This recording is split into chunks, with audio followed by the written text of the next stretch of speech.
como a las 5, y los hermanos no les gusta que camine de noche, pero a veces tengo que hacerlo porque si no, no llego al otro culto o X cosa.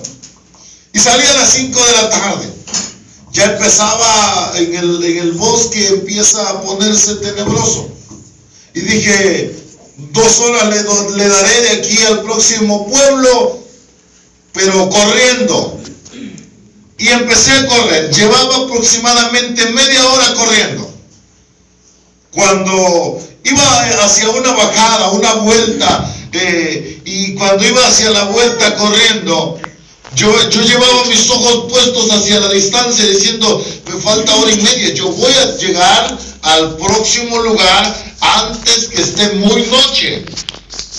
Y presto iba corriendo, quedé sobre un paso y el otro paso sobre encima de una víbora llamada sorda. Alguno de Veracruz o alguien la conocerá, tal vez no. Es una víbora idéntica a la cascabel llamada sorda, idéntica. Lo único que no tiene es la sonaja, pero de ahí en fuera es idéntica. Aterrada, en la noche no se mira. Cuando yo miré ella, era una víbora como de 2 metros, como mi brazo de gruesa, y con su cabeza parada, y precisamente en el lugar donde yo iba a poner mi pie, era sobre su cabeza, sobre parte de su cabeza. Esa víbora hubiera hecho esta operación y hubiera picado mi tobillo, ¿sabe? Cuando yo vi eso, me fui para atrás con cuidado, porque esa víbora corretea, sabe, hace movimiento y corretea. Empecé a orar y yo decía, agarré una piedra y digo, y si no le doy un garrote, y le pego el primero y le dio de su cabeza tanto así, no le di, del nervio. Y le di el segundo y le di junto a su cabeza, empezó a revolcarse y la terminé de matar. ¿Sabe? Cuando yo vi esa operación, entendí algo importante en ese momento. Me vino aquel texto que decía, y hollarás sobre serpientes y sobre escorpiones. Y sabe, cuando me venía ese texto, pero yo entendí algo y dije, ¿qué hubiese pasado si yo hubiera venido a la aventura corriendo? Siempre he traído mis ojos sobre el piso, sobre el suelo donde voy a pisar. Si no hubiera traído mis ojos sobre el piso, sobre el suelo, esa víbora hubiera picado, mi vida hubiera muerto en ese momento. No tarda 5 minutos y estás muerto, y en la soledad del bosque nadie te va a ayudar. Entonces yo le di gracias al Señor, le tomé fotos, la arrastré, más adelante vi un rancho y le enseñé a un señor y me dijo, ¿la mataste tú? Digo, sí. Dice, está muy grande esa víbora, no cualquiera mata una así. Digo, mi desesperación, ¿verdad? La maté. Pero ¿sabe? Digo esto, ¿por qué? Porque muchas veces nos quejamos de cuando pisamos algo espiritualmente y nos lastimó. Pero ¿cuál es el propósito? ¿O cuál fue el propósito de Dios? Bueno, el propósito de Dios fue que tú miraras. El caso tuyo es que no miraste esa situación. ¿Sabe? Pedro, el Señor lo llama y le dice, Pedro, dice que habían pasado toda la noche. Dice el libro de Lucas capítulo 5. Vamos a ver ese texto. Lucas capítulo 5. Gloria al Señor, aleluya, bendito sea Dios. Gloria a Cristo. Amén, aleluya. Verso 2 en adelante. Y vio 2 bogas que estaban cerca de la orilla del lago. Y los pescadores, habiendo descendido de ellas, lavaban sus redes. Y entrando en una de aquellas barcas, el cual era de Simón, le rogó que la apartase de la tierra un poco. Y sentándose enseñaba desde aquella barca a la multitud. Cuando terminó de hablar, dijo a Simón, boga mar adentro y echad vuestras redes para pescar.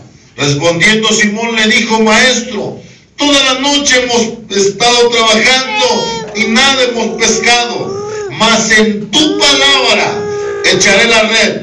Y habiéndola echado, encerraron gran cantidad de peces, que su red se rompía. Entonces hicieron señas a los compañeros que estaban en la otra barca para que viniesen a ayudarle. Vinieron y llenaron ambas barcas de tal manera que se hundían.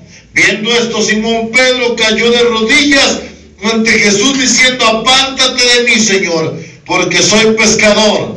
Porque por la pesca que habían hecho, el temor se había apoderado de él y todos los que estaban con él. Y asimismo de Jacob y Juan, hijos de Zebedeo, que eran compañeros de Simón. Pero Jesús le dijo a Simón: no temas, desde ahora serás pescador de hombres. Diga conmigo: no temas. No temas. Desde ahora serás pescador de hombres. ¿Sabe? Cuando nosotros vemos esta parte, aquí es el llamado de Pedro.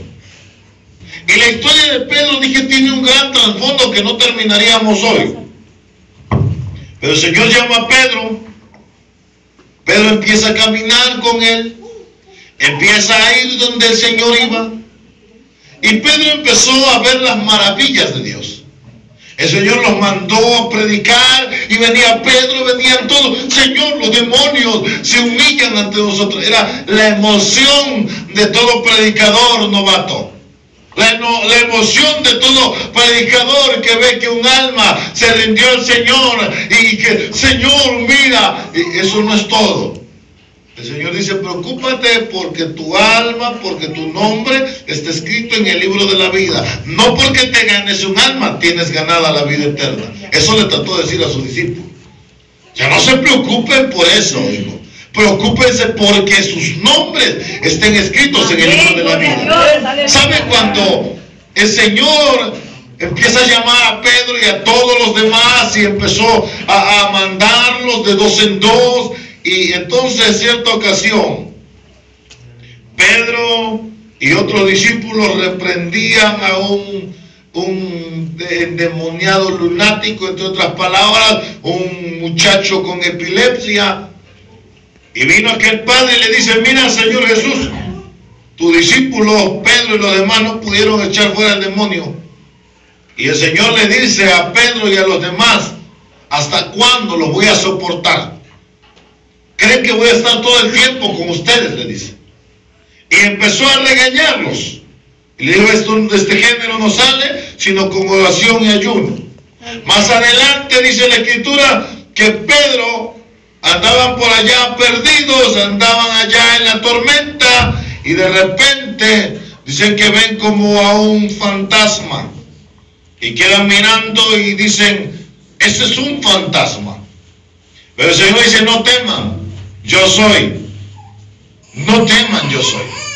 ¿Sabe? Cuando el Señor dice esa palabra, Pedro, el hombre de tantos errores, le dice: Señor, si en verdad eres tú. Pedro ya había visto la gloria de Jesucristo en muchas ocasiones. Si en verdad eres tú, di la palabra, di el rema, di la palabra revelada, o sea, échame el puente hacia ti y yo iré. Pedro no caminó sobre el agua, Pedro caminó sobre la palabra que el Señor aventó. El Señor le dijo: ven, y sobre ese ven caminó Pedro, no caminó sobre el mar. Y tampoco caminó en el mar. A ver, va ahí. ¿Sí me entienden esta frase? Caminar en es caminar dentro. Caminar sobre es caminar encima. Caminar en la palabra revelada es caminar en el ven que aventó Cristo. O sea, en la palabra revelada, en el rema. Hay dos palabras, logos, y la palabra rema. Dos palabras. La palabra logos es la palabra escrita, esta palabra, esta. Y la palabra rema es la palabra revelada. ¿Cuál es la palabra revelada? La que Jesucristo hablaba y decía: en el nombre de mi Padre y será hecho. O cuando Jesús nos dijo: todo lo que pidan en mi nombre. Es la palabra revelada, el rema. El Señor, Pedro le dice: di la palabra. El Señor le dice: ven, y Pedro camina sobre el rema. Pero de repente Pedro empieza a ver todo el asunto a su alrededor, como muchos de nosotros, como muchos de nuestros cristianos, cuando empiezan a caminar sobre el rema, sobre la palabra revelada, muchos de nuestros cristianos empiezan a ver las olas, la tormenta que está en ese momento. ¿Y qué pasó con Pedro? Se hundió. Pedro se hundió. Sálvame, Señor, que perezco. El Señor lo tomó y volvió a subir a la barca. Y le dijo: hombre de poca fe, ¿por qué dudaste? Santo, aleluya. ¿Sabe? Cuando la duda viene a nuestra vida, somos semejantes a Pedro, el hombre de los errores, el discípulo de los errores. Otra ocasión estoy dando frases que comentó Pedro. Otra ocasión los llevó Pedro, Jacobo y Juan, los llevó a un monte, se transfiguró delante de él, de Pedro, Jacobo y de Juan, y dice que estaban atónitos, velados de sus ojos, no sabían qué estaba pasando. Dice la Escritura que entonces, cuando hablaba Elías y hablaba Moisés con Jesucristo, Pedro se le ocurre, como todo cristiano, decirle a Jesús: Señor, es necesario que nosotros estemos aquí. ¿Qué te parece si hacemos 3 enramadas? Una para ti, otra para Moisés y otra para Elías. Voy a parafrasear. ¿Qué te parece si hacemos 3 tabernáculos, 3 templos, 3 altares? Uno para ti, otro para Moisés y otro para Elías. Entre otras palabras, Pedro estaba comparando al mismo nivel a Pedro y a Elías en el nivel de Jesús. Entonces, ¿qué le dice? Dice que baja una nube, y sobre esa nube que tapó ahí donde estaban ellos, una voz. ¿Qué decía esa voz? Este es mi Hijo amado, a él oíd. ¿Sabe? Cuando nosotros vemos esa frase, ¿qué trató de dar a entender Dios ahí? Le dijo: Pedro, cállate pues, porque el que tiene que hablar es él. Háganle caso a él. O sea, Pedro dice que no sabía qué estaba haciendo, no sabía qué estaba diciendo. Y Pedro, como siempre, diciendo: Señor, ¿qué te parece? Otra ocasión estaban allí y el Señor se estaban yendo todos, porque el Señor estaba hablando con la palabra. La palabra, cuando se habla clara, duele. Aleluya. Cuando la palabra es clara, duele. Santo, o sea, no esperemos, y decía el otro día, no esperemos, muchas veces esperamos halagos de la palabra. La palabra es dura. La palabra es dura. Job, Jeremías, Elías, Pablo. ¿A poco esos hombres de Dios? Job le llamó el Señor santo, un hombre guardado, apartado del mal. Jeremías, el profeta de Dios, de las lágrimas. Elías, el profeta de los milagros. Pablo, el apóstol de los gentiles. ¿Y sabe qué pasó? En un momento llegaron a decir: quítame la vida, Señor. O sea, a veces pensamos que porque fueron grandes hombres de Dios no tuvieron esos momentos difíciles como los pasamos nosotros. ¿Y sabe? Pedro, en ese momento el Señor estaba hablando la palabra, y al igual que le dijo a Pedro y a todos los demás: bástate mi gracia, bástate mi gracia. Todos dijeron: Señor, maldigo el día que nací. Y empezaron a decir cuantas cosas. Señor, bástate mi gracia. El Señor estaba hablando la palabra dura, y todos empezaron a ir. Y Pedro de repente le dice: Señor, pero ¿por qué nos hablas así? ¿Por qué le hablas así? Mira, háblale con cariño. Todos están llenos, ¿no ves? ¿Y qué le responde el Señor? Si tú también te quieres ir, Pedro, mira, ahí está la puerta. Está de como de 1,20 centímetros. Vete también. Santo, aleluya. Y a veces queremos que, no, Pedrito, ¿cómo crees, Pedrito? Vente. Llama a la gente, le voy a dar dulces. No, el Señor no es así. Santo, el Señor, cuando alguien se quiere ir, que se vaya. Así es el Señor. A veces andamos ahí como que, ay, es que se va a ir, que se vaya. No era de nosotros. Estaba con nosotros, pero no era de nosotros, dijo el apóstol Pablo. Y sabe, el Señor le dice: Pedro, pues si quieres seguirlo tú también, adelante, vete. Pedro, me imagino las lágrimas que va derramando: Señor, ¿a quién voy a ir? ¿A quién iremos si solo tú tienes palabras de vida?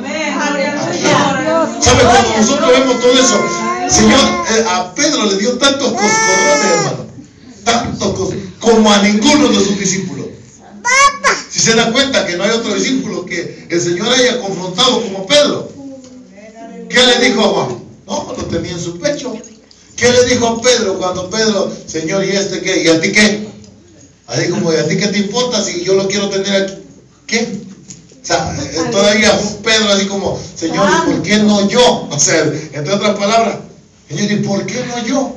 A veces nosotros queremos que el Señor nos trate como trata al otro. No es que el Señor tiene cada propósito para cada uno. Para cada persona tiene un propósito. Gloria a Dios. No todos son Isaac Hernández.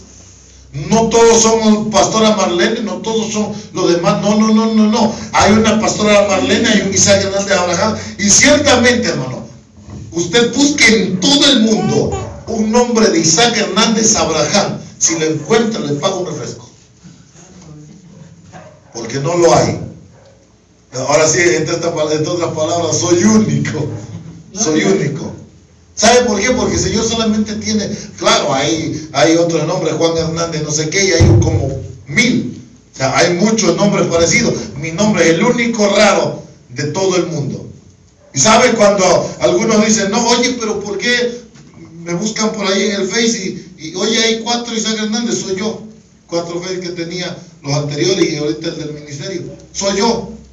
Oye, pero no hay otro Isaac Hernández Abraham. No, porque soy el único. Porque el Señor nada más me hizo a mí, Isaac Hernández Abraham. ¿Sabe? Muchas veces queremos somos Pedro y queremos ser Juan. Somos Pedro y queremos que el Señor nos esté. Porque ¿sabe qué hacía el Señor con Juan aquí en su pecho? Le revelaba las cosas del reino, Juan. A fin de cuentas, Juan, cuando ve las visiones, ¿sabe por qué la ve? Porque el Señor ya le había dicho a Juan que Juan iba a ver todo eso. Él le dijo una frase a Pedro.